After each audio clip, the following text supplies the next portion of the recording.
morning, people. It's going down. We're gonna exclusive interview, man, this morning with my man KAL DAWSON, right here, Black Rob's manager. We about to get into it, man. Right here. You know what it is. What up, though?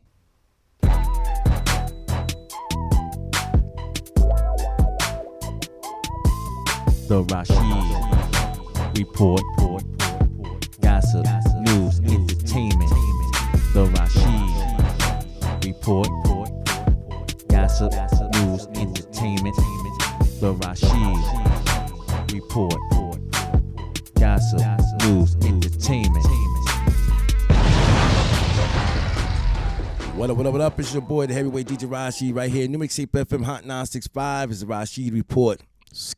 Special guest this morning, man. My man KAL DAWSON on the line. KAL, how are you this morning?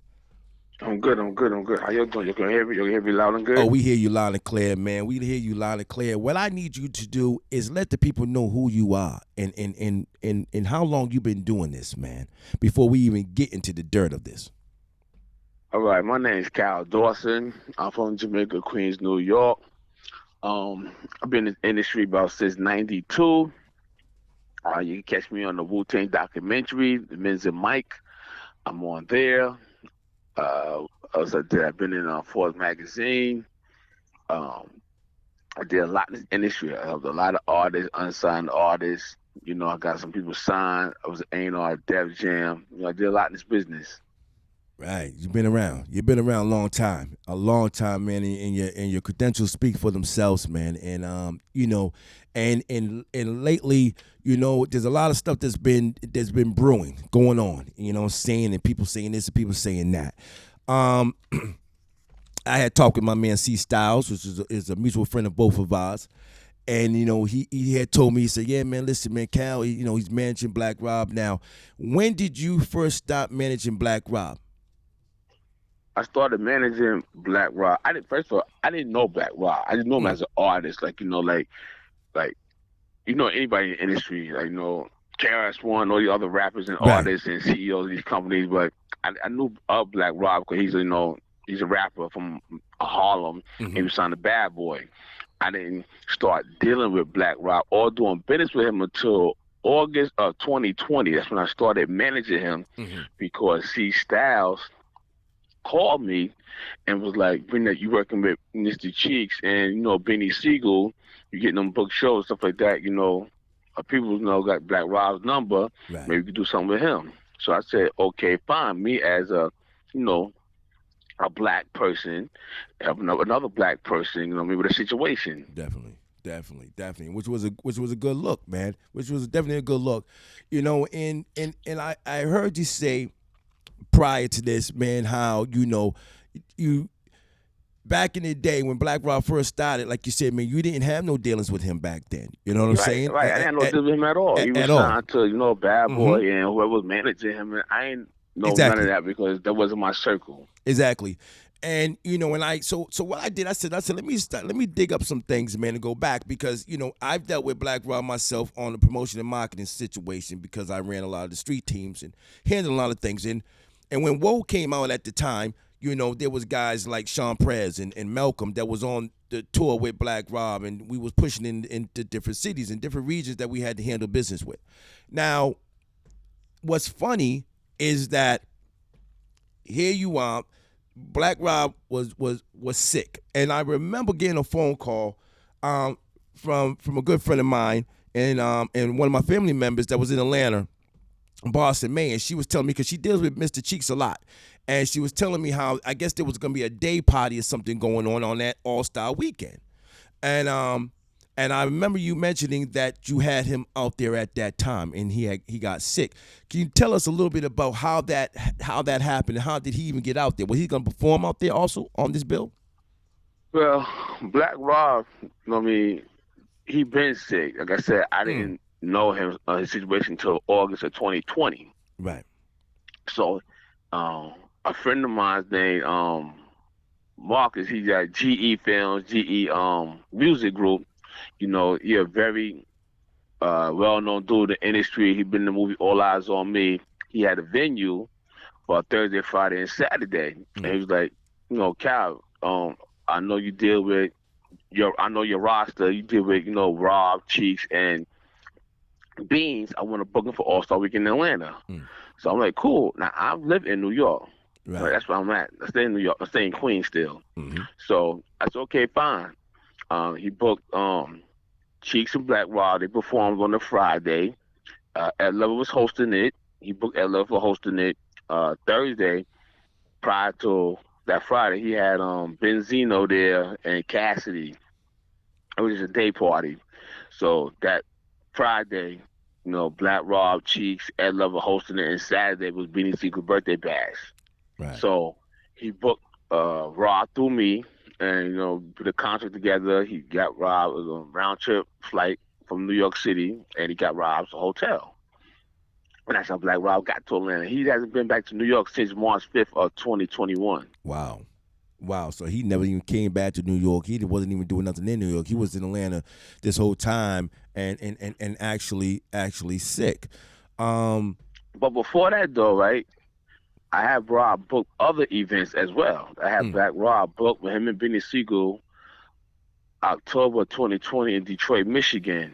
We did Core Radio on Grand River, and then we went to Views out in Detroit, and then the after party was in Playground, which used to be called V Live, but Mayweather was out there, and it was like, when I got out there, it was like, yo, bring Black Robin Brains through.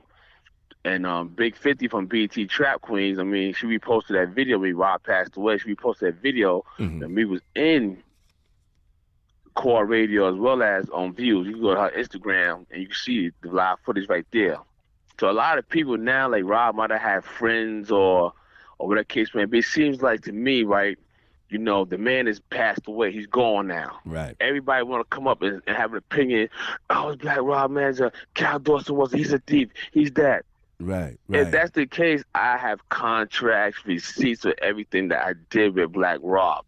Y'all dudes is typical, niggas. Because you're coming out here, right, and you want to point the fingers. If y'all got 20, 30 years with Rob, then why was Rob in that situation then? You tell me. Right. Exactly, because when you look at it, KAL, it's like this. I watched some footage, man, and I'm comparing everything together, and I'm like, this man came out here and he told everybody that he never dealt with Black Rob before. He never even knew him.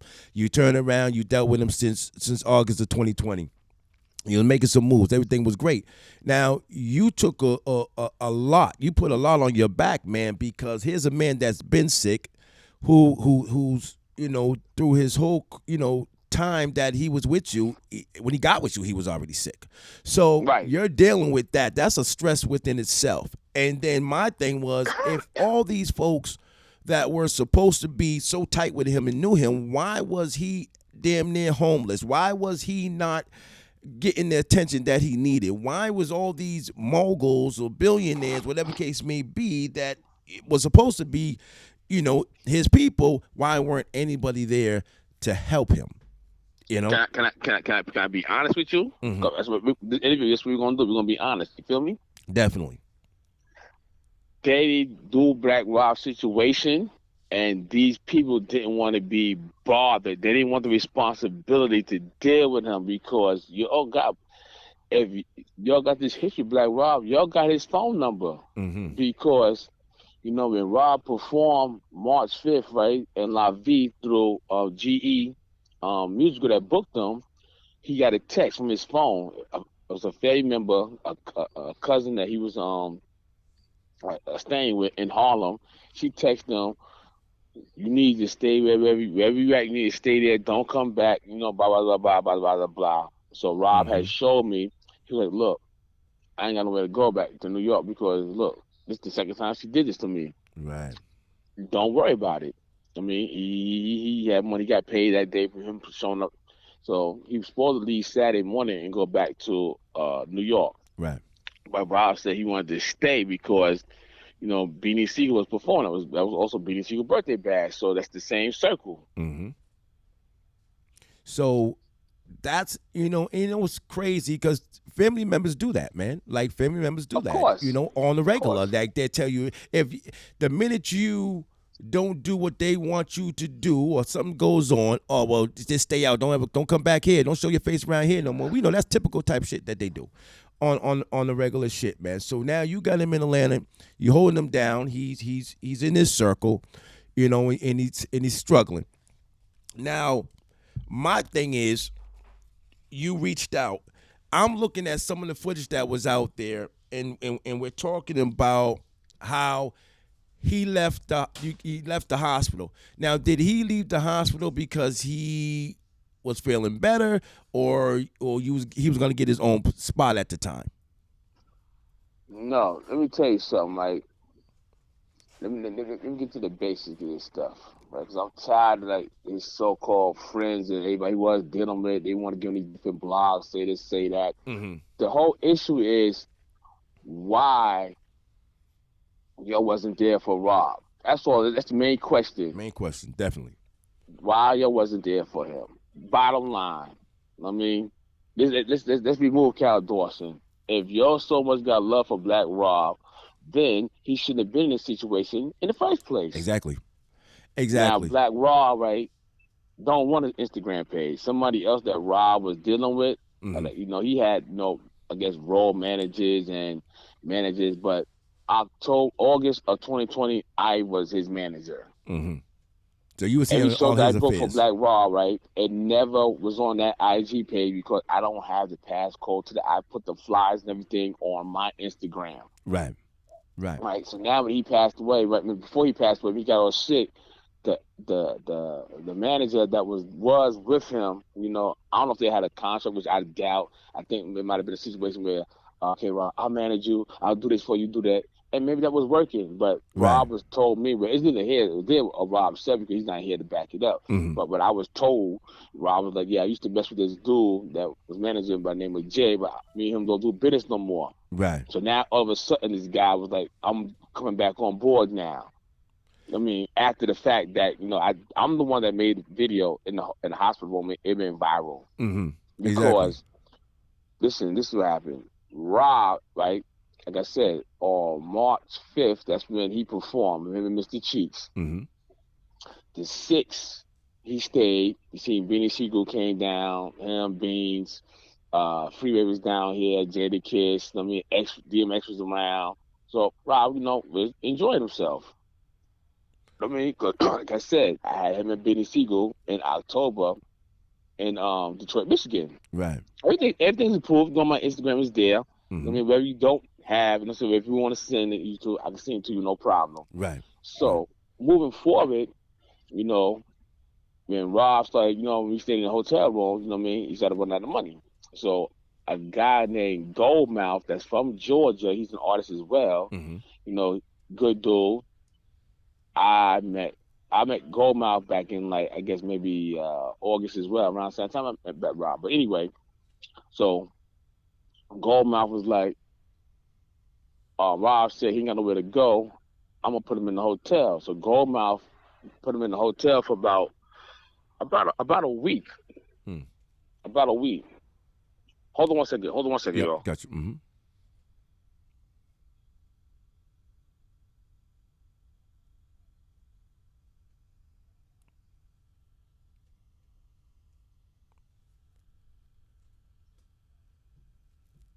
Exclusive interview right now with KAL DAWSON. He'll be right back. But that's what's happening, people. If you're just tuning in, locking in right now, right here on the Mixtape FM Hot 965 on the Rashid Report, we got KAL DAWSON. We're talking to him live about the whole Black Rob situation and what has happened. Hello? Yes, we're back. Right, we back. So Goldmouth had put Black Rob in the hotel for about a week. Mm-hmm. Within that week, I think maybe the third day he was in the hotel, he started swelling up. So Goldmouth, you know, he was, you know, going over there, you know, leaving him food, I'm saying, take what he got to do, you know, running him around, you know. So Rob started swelling up. He's on dialysis. So he wasn't going to dialysis since he been in March 5th. So I don't know prior to that, while he was in New York, I don't know if he was going or not. Right. Some people say Rob always do that. He might not go for a whole week, might go to the hospital 3-4 days, whatever. Did he come out? And then, you know, I don't know about that. Like I said, I don't know him. I didn't have history with him. Right. So true. Called him out. Said, what should I do? So he called the ambulance, right? They picked Black Rob up, and they took him to a hospital. Now, these so-called dudes, now listen, mind you, he has 2 friends that he had history with that lives in Atlanta, Georgia. Mm-hmm. One dude, I don't like saying his name because I don't want to give him the clout, but I'm going to tell you he's a creep, though. Mark Curry, he used to be signed to Bad Boy. Mm-hmm. He was on that song Bad Boy for Life. He came and performed because this other guy named Kenny was like, well, I know the dude, Mark Curry, he's in Atlanta. You know, maybe you can get in contact with him and, you know, him and Rob, you know what I'm saying, get together, whatever. So, okay, cool. I think at one point in time, a couple of years ago, Black Rob was staying in Atlanta with him. Right. So that's when I first met the guy, Mark Curry. He came the 5th, and he performed with Rob on stage. Then he left. You know what I mean? I didn't see him no more. But he lives in Atlanta, Georgia. Right. Right. Now, when Black Rob went to the hospital, the first hospital he went to was Wellstar Hospital. Right? Mm-hmm. He was in there for about maybe 6 days. And he might have discharged himself. And another friend of his that been around him for a minute, I guess Rob called him to pick me up. And so when he did that, and he went to some juice bar this guy owns in Atlanta. Mm-hmm. So I picked Rob up. Now before Rob got up, he was calling, you know, when he came out of the hospital, making arrangements of where he's going to stay at. So I called my partner, Black. I mean, him got history. I called Black. Black reached out to a friend of ours named Cricket. Cricket's from North Carolina, but he lives in Atlanta. Mm-hmm. So, like I said, mind you, we don't have history with Black Rob. Right. Everybody just know of him because he was an artist. It's like, we don't know Stevie Wonder personally, but we know who Stevie Wonder is. Or we know who Donna Ross is. Correct. So now, when Black Rob got out the hospital, Black Rob has never been back to New York since March 5th. Let's get that clear as well. He passed away April 17th. So he been in Atlanta, Georgia, about a month and a few weeks. Right. This whole time he's been in Atlanta. This whole time. Right. And his phone been on. His phone been on. So it wasn't like dudes couldn't call him or anything. His phone been on. Everything was right there at his fingertips. Everything was there. So anyone who wanted to get in touch with could have got in touch with him. Right. So now you got this guy Mark Curry. Now what's crazy is that this guy he's lived in Atlanta and if he flipped houses and everything. Right. He did not once when Rob showed everybody that text messages, Mark Curry's like, yo, Rob, dapped him up. Mm-hmm. I'll get with you, homie, give me a call. And bounced. That's what he did. That was it. He never even came and asked for him to come stay with him or anything. None of that. Up there. Anything. None of that. And So, I can say that to him in his face. It gets better that he came to the funeral and tried to, show out. He came there drunk anyway. Very disrespectful. Well, and I heard about that too, and I wanted to talk about that also because, and this guy, Big Raw, because this guy is going on, and he's saying how, DJ Self called him because he's Black Rob's manager, so that's why Self got with him. And then Jay-Z was supposed to call him and ask why did he, what did Black Rob need? And what's so funny is that He did not. He did not. He did not. And he didn't because what's so funny is Self had called me. Self called me and said that Jay reached out to him. Right. Jay-Z reached out to Self. Self called me. Mm-hmm. That's where that started out. This dude, Big Raw, whatever his name is, I don't know him. I don't know him. Or I know that he might have been affiliated with Black Rob, maybe one of his friends or something like that. Right. I don't know. But if that was the case, Big Raw, where was you at from March 5th until April 17th? Well, that's the funny part because it's like he's saying, oh, yeah, well, this Jay-Z called me. So if Jay-Z called him and Self called him, he would have known that you was with Black Rob. So if any one of these people had called him, he was with Black Rob, why didn't he just put Black Rob on the phone and say, or speakerphone and say, well, listen, man, Black Rob, I got Jay-Z on the line. He wants to know what you need if you're his manager. These guys are literally clout chasing. The man is dead and gone now. It's over with. It's crazy. It's over with. He's dead and gone.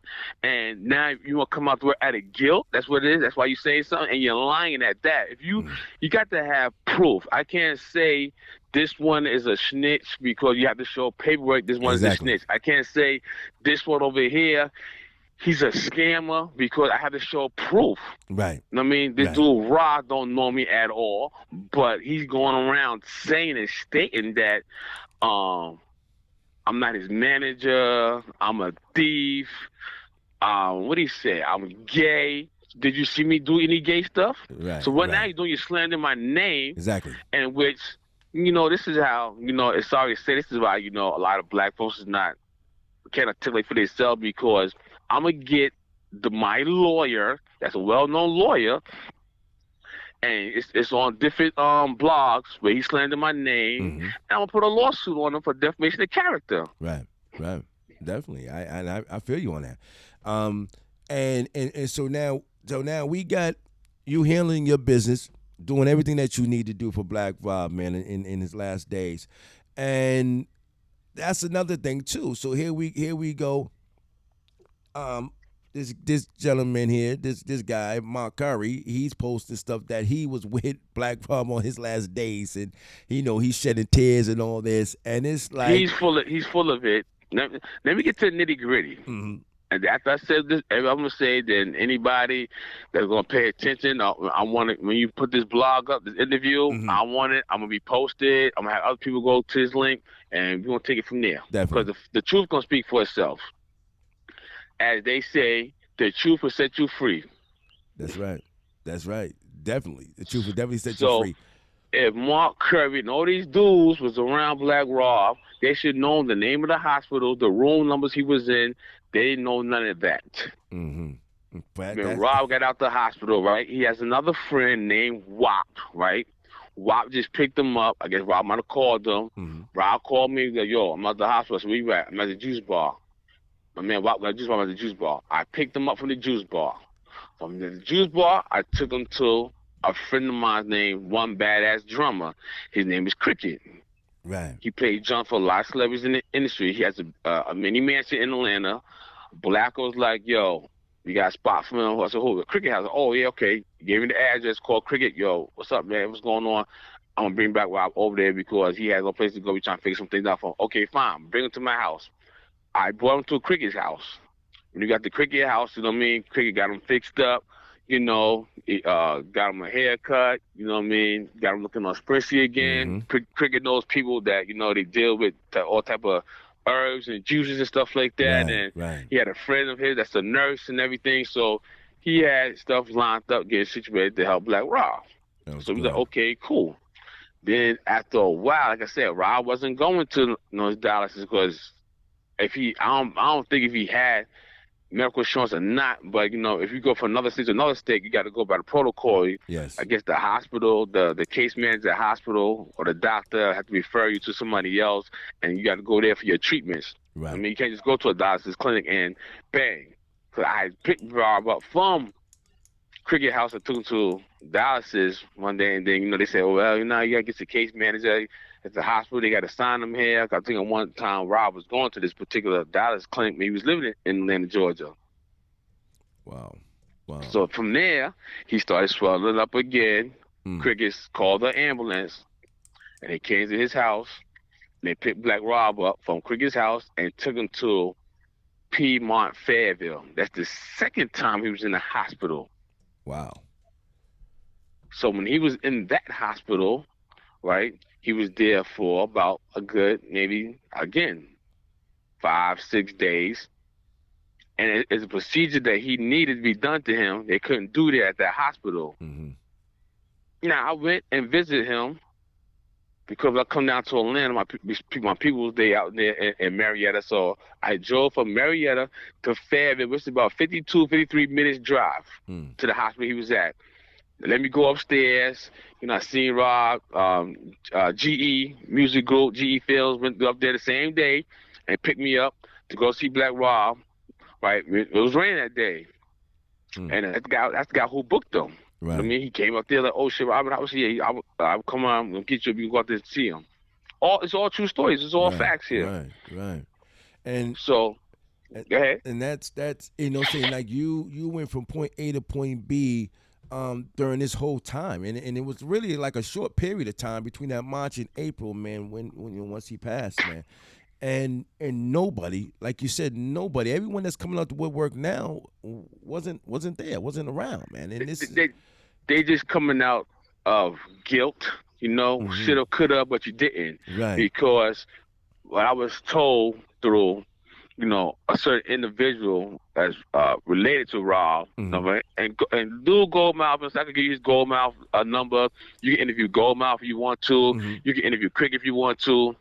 Okay. And they said, I guess previous before this happened, some people might have felt a certain way about Black Rob. You know what I mean? Like, right. Sometimes famous fall out, friends fall out. Right.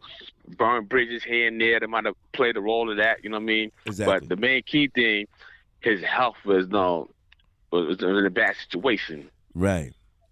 All I tried to do was help the man, save the man's life, and I get ridiculed from helping a fellow Black person as me. He ain't gotta be Black. He could have been white. He could have been Chinese. But if I could help you, I can help you. Right, and you did it's not the race car here, though. It's like, this is why I said the whole Black Lives Matter movement. Look what happened here. Everybody beefing each other, saying this on the different blogs. They're all Black. They're all Black. And you want to point the finger at me, Cal's the bad guy. Cal had Rob book a lot of shows. Rob was making money with me because when you managing somebody and booking shows, that's not an easy task because you got to sell the artist to the promoter. The promoter got the opposite. I don't want to book him. I don't want to book her. I don't think they're going to do good. My establishment, my event, I don't know.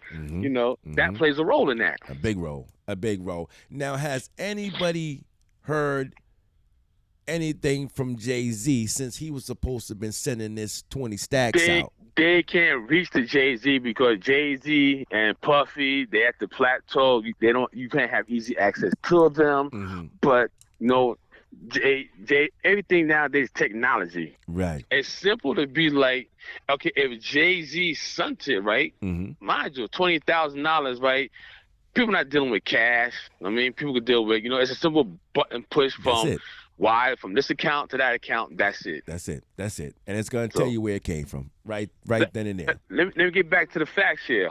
So, man, he left Cricket House and went to the Fayetteville Piedmont in Fayetteville, Georgia, not too far from Rick Ross' house. It's a procedure that Black Rob needed to do. They couldn't do that there. So they transferred him to Piedmont, Atlanta on P Street Road.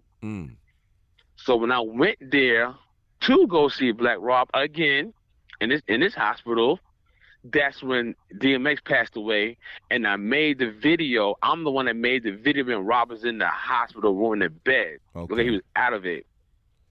Yeah. It was a cry for help because it's getting beyond my financial status. Right. I'm not rich. I'm not sitting on no millions, but I was helping the man do what I could do for him. Right. So I made the video, and I asked him how you feel about X. He wanted to get discharged that day. He said, I want to go to DMX funeral. DMX funeral wasn't even done, made yet. But I said, Rob, you can't go to DMX funeral. You in no condition to go nowhere. You need to stay here, and get help from these people here. Exactly. So I made the video and I posted. DJ Selfie posted it on his page. Then that's when Self reached out and called me, and I presented all this stuff that I'm telling to you. I presented to this guy 10 Toes Down. Right. If you go on my Instagram, you see a picture of me 10 Toes. We had a conversation after the funeral, and I presented him the facts. So everything that was said or allegedly what I didn't do and what I supposed to have got. So, the truth is right there. The other people, they just talking. I guess they clout chasing all of a sudden now because they wasn't there. They want to make a man for themselves, and they do a raw. He's just going real extra. Yo, Cal was his manager. Somebody just called me a little while ago. Got this dude, Ross, said, he ran down on you at the funeral. I was at the funeral. I had nothing. I was there from the beginning to the end. Right. But where was all y'all at before Rob got to his funeral? Where was y'all at before he got to that stage, before he passed away? Right. That's the question. Y'all didn't care. You don't want to be bothered with him. You don't want the responsibility. Just say that. Just say, yeah, Rob's my man, but, I was doing my thing, and, I've been going through this with Rob for years, back and forth, and, so, I didn't want to be bothered or whatever. Just say that. Just be honest. Exactly. Instead Don't of, try to throw dollars at me because I got the proof. That's why, other big people, Whitney Williams reached out, producers, yeah, I did an interview. The day I took the picture with, what was it? I feel it was a Friday, Saturday. I got with Raheem. I mean, not Rob, Big Rob, 10 Toes Down. yep. And we did interview with Miss Jones and DJ Envy because I heard they were saying different things. Right. So I'm addressed them. Exactly. Mark Curry's supposed to be on an interview. He didn't want to answer his phone, something in the voicemail. She said, that's strange. He'd been calling us before. Now I told him that KAL was going to be online. He didn't want to answer the calls now. Right. He sent us straight to voicemails. Now all of a sudden Mark Curry has some footage up on his Instagram. He took all that stuff down. He did an interview with World Star Magazine. He lied. I heard he got paid for them. He lied and everything he said in that interview because he wasn't there. Right. So he what's funny, right? The same dude, right? This Mark Curry dude, right? He's a piece of shit because you at this man's funeral at the pew in front of this man's mother, in front of this dead body. And you telling lies because you was not there for him. And what's crazy, he was trying to sit on the pew. He was that doesn't make no sense. People had to push him down. Like, I mean, he really went out there. He came there showed drunk. out, right? And showed out. That it's all on film. That's crazy, man. Like, I don't understand it. But see, now listen, Mark Curry had did an interview. I haven't spoken to Puffy in 15 years, but Black Rob brought us together, and it's a new day for us. Puffy never called him, and this is the facts. Puffy never called him. I was told Rob had a relationship with Rob. Puffy and Harv, I guess, called Wop, right? Wop said, like, I didn't even get back to give him full of traffic again because this dude here, this Curry guy, he's a piece of shit. He needs to be stoned to death, for real. Yeah, that's man. When I seen that footage at the funeral, I was like, "Whoa, this is getting real crazy now." And then yeah, go ahead. Yeah, so now I made a video of Black Rob. So in that video, self called me, was like, "Yo, my phone is buzzing right now. All the artists, rappers calling me. That was going to be Black Rob." So I told him he's in the hospital. His kidneys is failing. Got bad kidneys. Dialysis. And it's not looking good. Right. Rob was not on drugs. It was circulating. He was on drugs.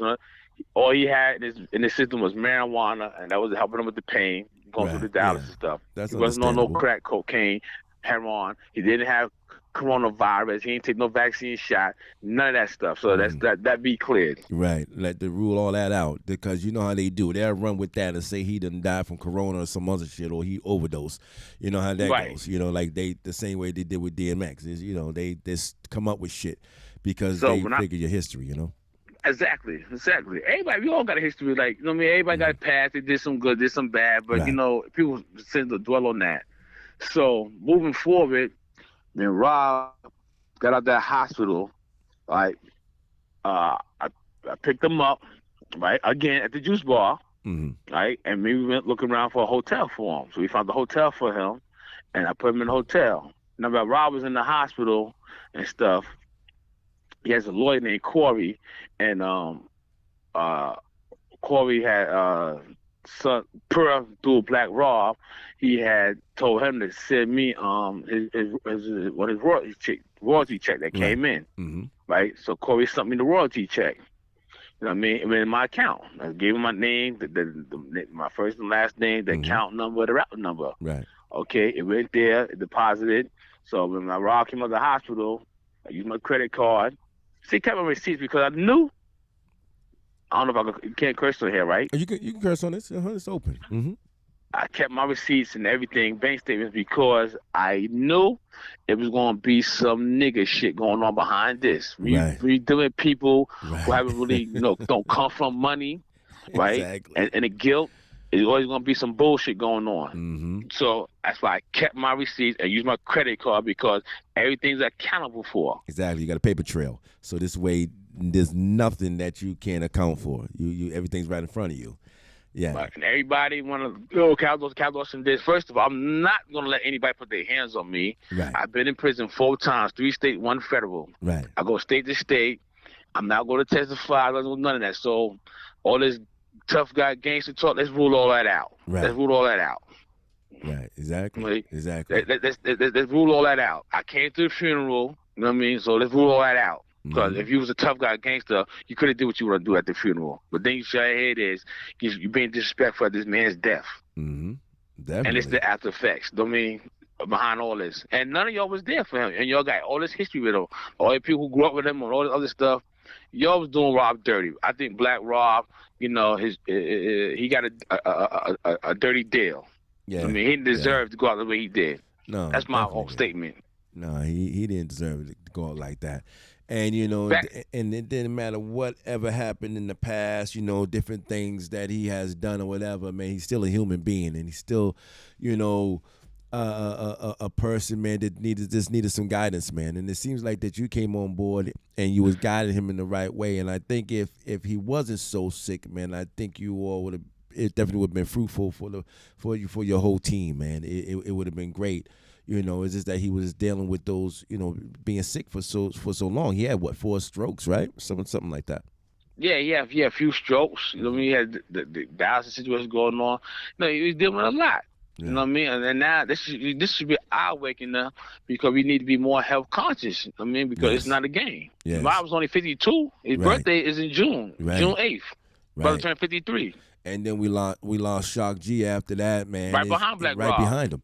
You know, we have to look at this because we're losing our people back to back right now, and a lot of it comes from us not being healthy, not just, you know, eating correctly and just, you know, polluting our temples, man. A lot of us. So that's, you know, that's one thing.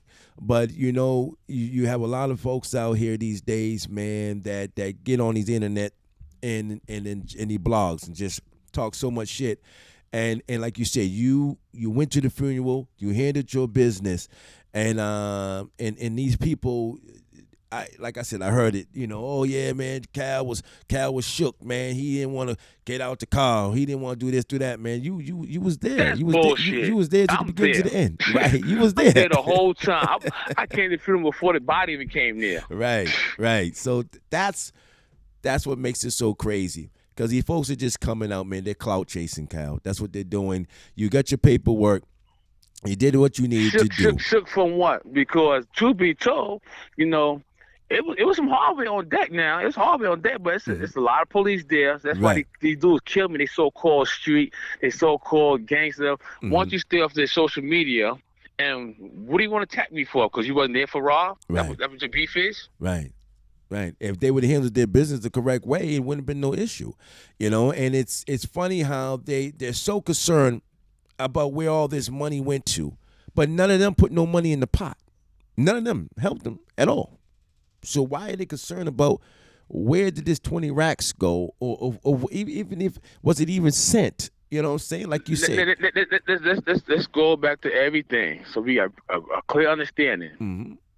So. When Rob got out of the hospital, right, we got him out. We took him, got something to eat. His friend Wop was there in the hotel room. We made another video. This when Rob had a blue long sleeve thermal on, sitting at the desk of the hotel room. Right. Rob talking himself. Yo, you know, I've been going through this for the last 5 years. I'm in pain. Right. You know. My man trying to get me a crib, you know. He talking about me. I'm holding my phone, recording this. Exactly. Right, so Rob talking.